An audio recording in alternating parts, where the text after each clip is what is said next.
Hi everyone, it's me Marty. Can you hear me? I have a heater going. I got a heater in my shop finally. I think I'm going to shut it off. It's really cold in here. But I think I'm going to shut it off for the video so you can hear me better.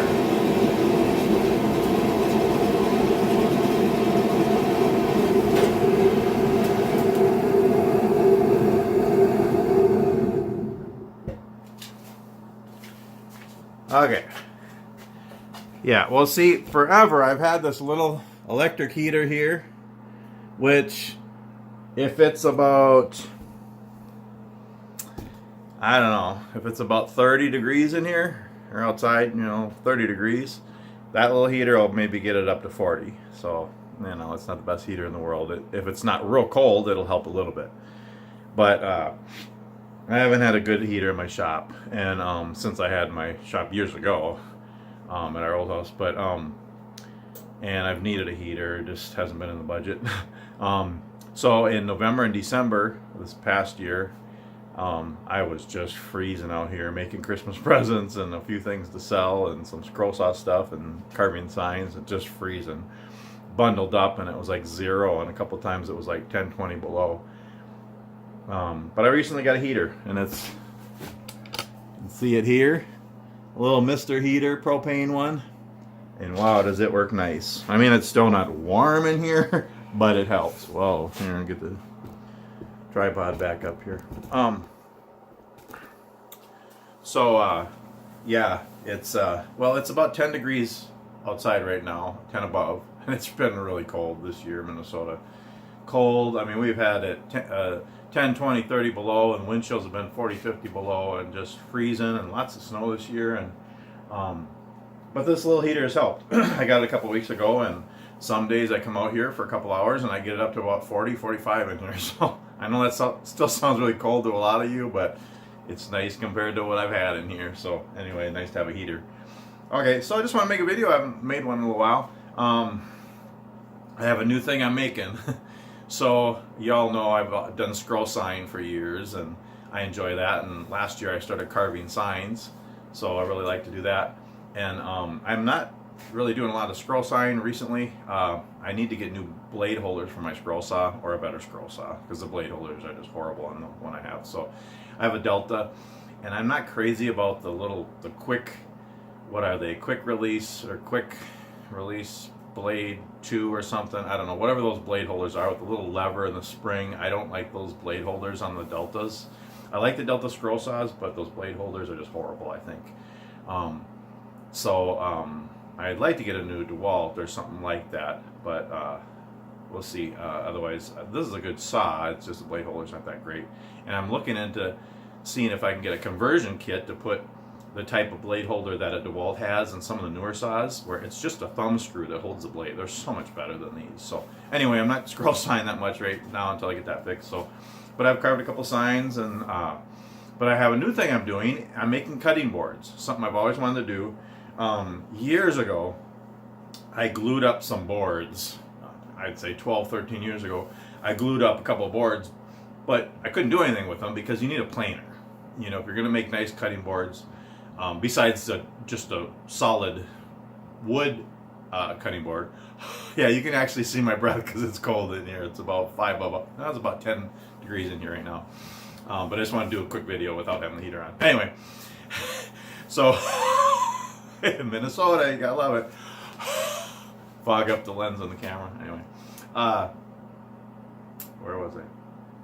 Anyway. If you're laminating boards together to make a cutting board, you need to have a planer, and there's one right behind me. You need to be able to plane them smooth, and what it does is it shaves the wood and kind of sands it basically, but it's making it narrower, thinner. It's a thickness planer, and it's making it so all those laminated boards together are perfectly flat.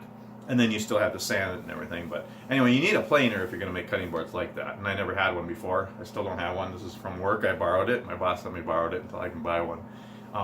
But anyway, so I laminated a bunch of boards together years ago and just never did anything with it.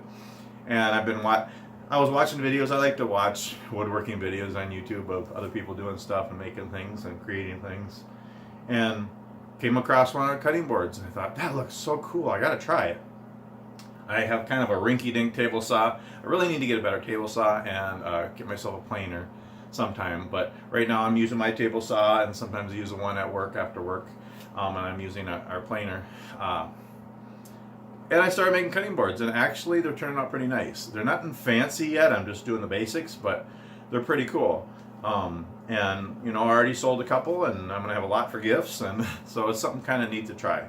So I just wanted to, I'm not gonna show you a video of me making one. There's tons of great videos out there. I can't think of anybody offhand right now, but a whole bunch of different people make YouTube videos of making cutting boards. So just research making cutting boards, and you'll find some great videos on that. But I'm going to show you just a couple of.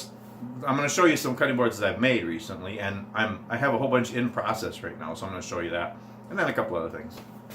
Okay, so I want to just tell you a little bit about the different kinds of cutting boards you can make. So this is a piece of maple. Okay, you can make a cutting board like that. This could be a cutting board just how it is. You can make it in the shape of a turkey or a chicken or a pig or a cow or whatever you want, tractor, and it could be a cutting board. Okay, it's just a solid piece of maple that could be a cutting board. Okay, but over time they kind of warp and cup and different things, but that's a cutting board, and we've had ones like that. And that's the thing too. I mean, you can go to Walmart or thrift store and find cutting boards, you know, plastic ones or wood ones, you know, and they're all right, you know. But it's nice to make a really nice one and make them thicker with laminated different kinds of woods and stuff. So yeah, it's kind of neat. So that's just a basic. You can make a cutting board like that. Okay, then so there's really 4 different ways that I know of that you can make cutting boards. You can do it out of a solid piece of wood, or you can rip boards and glue them together to make cutting boards that way. So you have different kinds of woods. And there's 3 ways of doing that. I'm going to just tip the camera here and show you this quick. Okay, so I have some wood laid out here. I have 2 pieces of mahogany, 2 pieces of maple, and 2 pieces of oak. I just ripped them. Okay, they're the thickness, the 3/4 inch thickness, just like this piece of maple is. But I ripped them, and you can glue them together like that and make a nice cutting board. That would be considered long grain or face grain. Or there's another way you can do it. You can tip them on edge like this. Okay, well, first of all, this would be face grain or long grain. Okay, and what you do is you got to put them in the clamps and put glue in between, lots of glue, and clamp them, and then run that through a planer, then sand it, and that would be a cutting board. That's one way. That's face grain or long grain. Or here's the other way. You tip them on edge like this.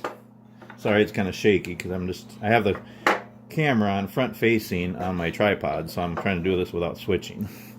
Okay, now they're on edge, and then you put glue in them that way, and you glue them together like that. That's another way to make a cutting board. That's how I've been making them, and that's probably going to be the main way I make them. I like that. See, that way, the cutting board's a lot thicker. Doing it the other way, you can only do it, they're pretty thin. They're 3/4 inch, you know, the way you buy them in the store, or if you get thicker lumber. But they're pretty thin. I don't like thin cutting boards. I think they should be an inch and a quarter at least for thickness. Otherwise, they're just too thin and brittle and can warp. Okay, so the first one, when they're flat, that was, sorry, things falling off my wall here. That's considered face grain or long grain. Okay, now I tipped them on edge, and if you glue them together like that and make it like that, that's called edge grain. That's the edge of the board. Okay, now there's another way. So what you would do, the third way, I guess, well, there's 4 ways. So you can make it like this, just a solid piece of wood. Or you can rip pieces of wood, glue them together, flat, face grain. That'd be the second way. The third way is this edge grain. The fourth way is glue, cut them like this, glue this together as a solid block, run it through the planer. Then you would run it through the table saw like this, okay? And rip even strips this way. Then you turn them on edge like this.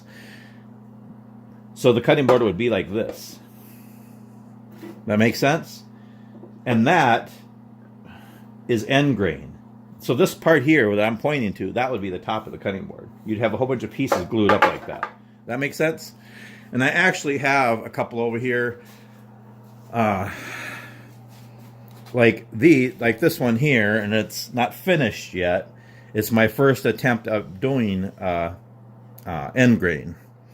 And so basically, if you look, it was a whole bunch of face grain boards glued together, and then I ripped them and turned them on side and glued them together, and then you flip every other one, and it makes a really cool design. So again, I'm not a pro at this. I'm just starting. There's incredible videos out there of people who are doing end grain cutting boards. And the thing about end grain cutting boards, they're probably the best you can make because they're the best on knives. Knives don't dull as fast, and they hold up good. These kind of really cool designs and stuff, but I personally think that edge of the wood looks prettier, the grain. So I'm probably not going to make as many of these. The other thing is, and see, I have some other things, other ones started here, you know, different. But the thing about these kind, you can't run this through a planer. I mean, you can, but it's not safe, and it dulls the blades real quick. So if you make an end grain like this, you have to sand all this instead of running it through the planer. So, you know, or if you have a drum sander, a lot of people make them, and they're really cool. I'm not going to do that kind. I'm going to do the edge grain ones more. So like this. So again, if you glue them together like this, if you glue them together like that, that's face grain or long grain. And then if you glue them together like this, and that's the top of the cutting board, that's edge grain, and I like that. You still get to see the grain and everything. Or if you glue it like this, and then you cut strips, glue them together, and then the top of the cutting board is that's end grain. Does that all make sense? Anyway, you can watch lots of videos on all the different kinds of cutting boards. Basically, there's a few different kinds you can make, depending on which edge of wood you use.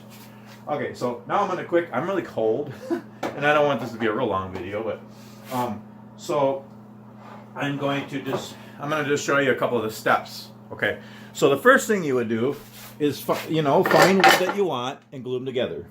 Or you rip them all to pieces, okay? The next step, and I'll show you in a little bit while we're running the house, is you use pipe clamps or whatever clamps you have. Pipe clamps, I think, work the best. But and then you glue them all up. Put lots of glue in between, clamp them a couple hours or overnight or the next day, and glue them up really good. Then the next step would be like these two here. I got two here. These are pretty thick boards. They're, I think, 1.5 inch cutting boards. And then you have the glue on here that dried. And then you use a scraper or chisel. This is the best chisel in the world. I'll have this forever. It works really good. And then you scrape the glue off. Then you run it through the planer. And you just take a little bit off at a time so that this turns out really smooth and flat. And like I got a piece of one here, and it ends up being like that. Okay, it ends up being flat on both sides. And then you sand. You know, I got my sanders over here, and so then you do lots of sanding.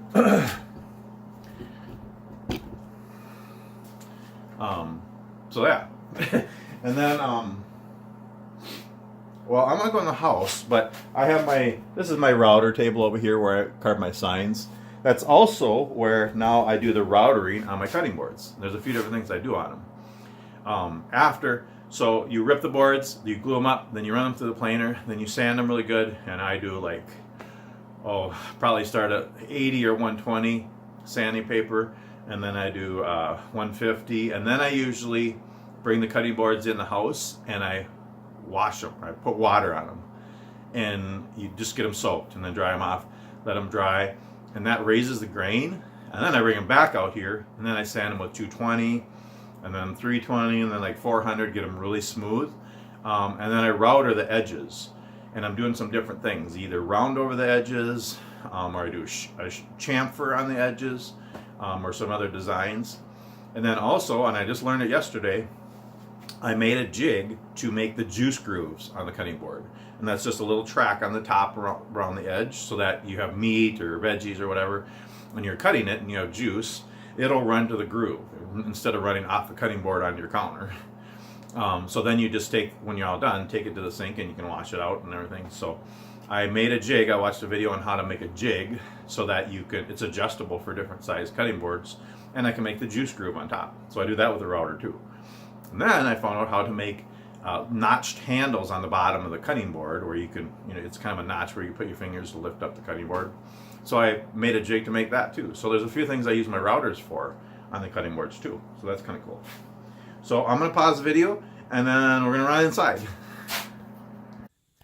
Okay, we're back. Now I turned the camera around. So anyway, now we're in the house. Okay, so we're going to run in the house, go to the basement. Right now I'm doing my glue ups in the basement where it's warmer.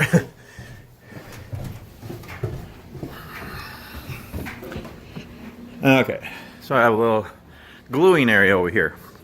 So this would be the gluing portion of it. So, and again, I do mostly edge grain cutting boards.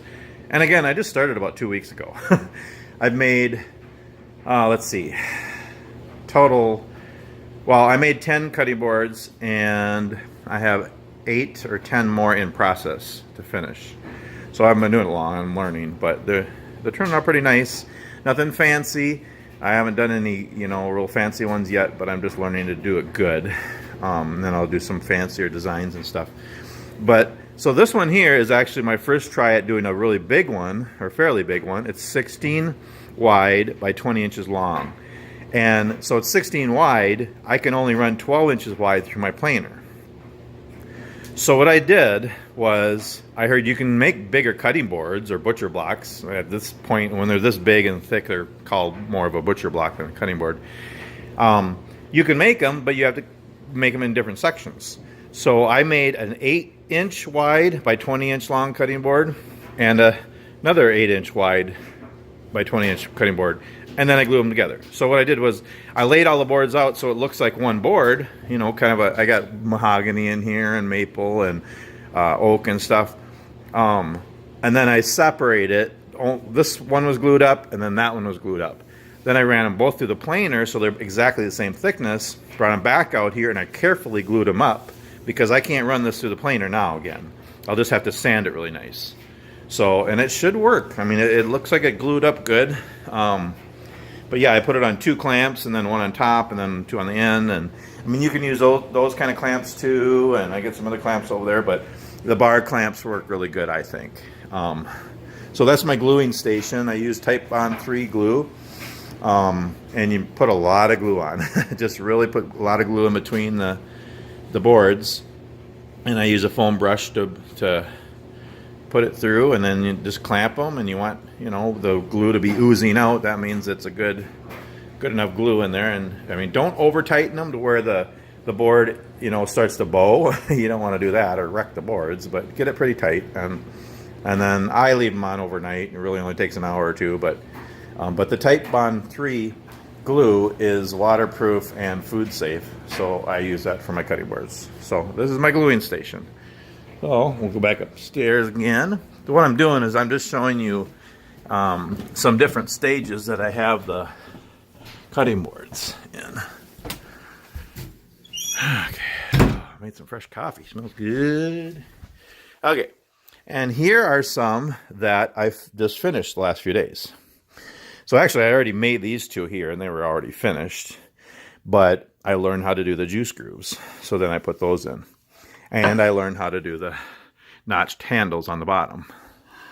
So these are ready to finish, and then a whole bunch of just little ones. I make, I like 12 by 16 is a good size cutting board, I think. And I like making some bigger ones. I like hefty ones. But I'm realizing people really like little ones too, which the little ones are kind of called cheese boards for cutting cheese or onion or whatever. And people like those in their campers and whatever. So it's kind of nice to have some small ones too. So I'm making small ones, especially with a lot of the leftover offcuts I have. So I'm going to have kind of a combination of boards, big ones, little ones. So all these are ready to finish. And the way I finish them, why am I talking so fast? I'm always talking fast. Anyway, so you don't seal 3 o'clock. That's our bird clock I got from my wife. She loves it. I do too. It's kind of neat. Even when there's not birds outside. Well, there's usually birds outside, but we always have birds in the house on our clock. Anywho, so you don't seal cutting boards. You know, any other types of wood things that you make, you know, you can put stain and sealer, shellac, poly, all that kind of stuff. You don't do that on cutting boards. What you do is you treat, I don't know what the word is, treat them or season them.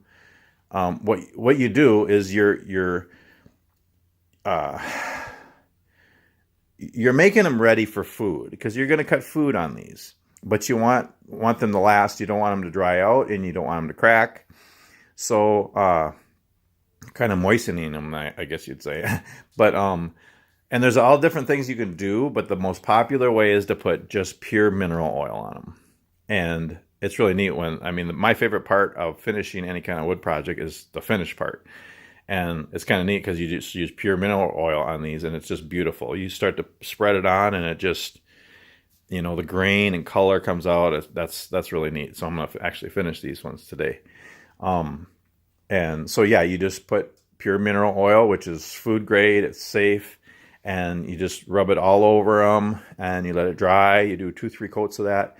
And then you can put it's a mineral oil with wax in it, and you can put that on and just kind of make it shine. And the thing about cutting boards, and I didn't know this either, you should really put, you know, a new coat of mineral oil on them like once a month or more to keep them, to make them last. Because you wash them every time you use them, and then they dry out and crack. Well, if you put mineral oil on once in a while, and mineral oil is really cheap. You can get it at the grocery store or Walmart or anywhere. And you just put them on it and keep them nice. And again, I'm learning all this stuff, so, you know, maybe other people have other ideas and stuff, but this is what I've learned. So these are going to get finished with mineral oil. Okay. I'll go to my study here, where I have a few completely finished ones. So these are some small boards, and these are finished with mineral oil. And I haven't got any super, super nice woods yet. I just have what I have. I think I got my carved signs there too. Sorry, the sun is so bright. The sun's not even out, and it's so bright because of the snow. We got so much snow. Anyway, you know, I got, what do I have? Some black walnut, mahogany, oak, maple, a little bit of cherry, alder. I want to get some more black walnut and cherry and do a lot of black walnut, cherry, and maple boards. But so these are just some I have finished. Some of them I'm going to put brass handles on the end. Some of them I'm going to have not. Some are going to have juice grooves, some not. So these are just some that I finished, and they turned out pretty nice. And it really isn't that hard. I mean, there's some steps to do, but and I'm an amateur. I'm just learning. But those ones are finished, so yeah, kind of a neat new thing. And I've sold a couple. I'm hoping to sell more. And I'll have a lot for gifts too, as usual. So yeah, it's my new thing, making cutting boards. So give it a try. Watch some videos, because there's some really neat videos out there of people making cutting boards and the processes of doing it. So yeah, I'm excited to put some mineral oil on these ones. It'll be pretty. Okay, I'm going to pause it again. I'm going to run outside real quick and talk to you some more. Okay, now I'm outside, and it's about 10 degrees out here, so I'm really going to talk fast because I'm cold. Okay, just a couple more things I was going to tell you. So yeah, it's been really cold. It's winter. It's the end of February, or getting close to the end of February. And hopefully spring's going to come pretty soon here, because it's been a long winter. Anyway, we got a lot of snow, and I think it was the last video I did. I made a wood plow for my John Deere tractor. When we moved in here, I bought a John Deere tractor in the fall with a lawnmower, and just works great. But we didn't buy a snow plow or blower. Thought we'd wait a year. That's funny, yeah. Like we're not going to need it. Anyway, it's the end of February, and I just borrowed our plow truck from work and shoveling and getting stuck, and decided we needed one. So anyway, well, back to the wood plow. That did not work. It was a good idea, but that wood plow video, it didn't work at all. Because I couldn't raise it up. I didn't make it to raise it, and it just dug in the snow, and I didn't have chains on the tractor, and so that didn't work. And the thing is, where we live here, we have a long driveway. We have wind blowing in from the west. Snow is constantly, I mean, even if we don't, the other day, last weekend, we didn't even get new snow, and the wind blew the snow in. It was 3-4 feet deep in our driveway of drifts of snow. And I just had it. So this Saturday, my wife and I were talking, and we said, we got to do it. So we bought a snowblower for our John Deere. Wow, it works nice. It was an investment, but we need it out here. So we should have got it in December instead of the end of February. But so bring on the rest of winter. But yeah, we got snow here. So yeah, you can see how it's banked up here. And that was the thing. Now that I finally got a snowblower, then I had to cut through all the snow we've been plowing up and banking up. And so anyway, yeah, got a snowblower for the tractor. So yeah, so I just been busy working. I'm back in college. I'm at Grand Canyon University, and I'm gonna finish this time. I'm gonna do it and finish my degree to be a teacher on my later years of life. Hopefully I can teach, and I'm hoping I'll be an elementary or middle school teacher, but I'm hoping that I can actually do a wood shop again. That's the main thing I want to do, but I'll probably have to do a little of everything, but who knows, we'll see. I'm hoping I'll be back at CCS again. I would love to. We'll see what God does or where he sends me. But anyway, I just finished my first class and I got an A. It's amazing. It's a miracle. So hopefully I can do that good with the really hard classes, because this was kind of the intro class, but writing and stuff. So yeah, I'm doing that and doing some woodworking and just taking care of our little homestead here, and time with family and friends, and yeah, braving the cold, standing out here making a video. And my hand's gonna freeze off. So yeah, that's about it. So I don't know, I think that's about all I was gonna say. I just want to talk about cutting boards a little bit. So yeah, try that. It's kind of fun. Get out in your shop and make things and cherish every day and seek God. And yeah, thanks for watching. Have a great day. I gotta go in and warm up and have some coffee.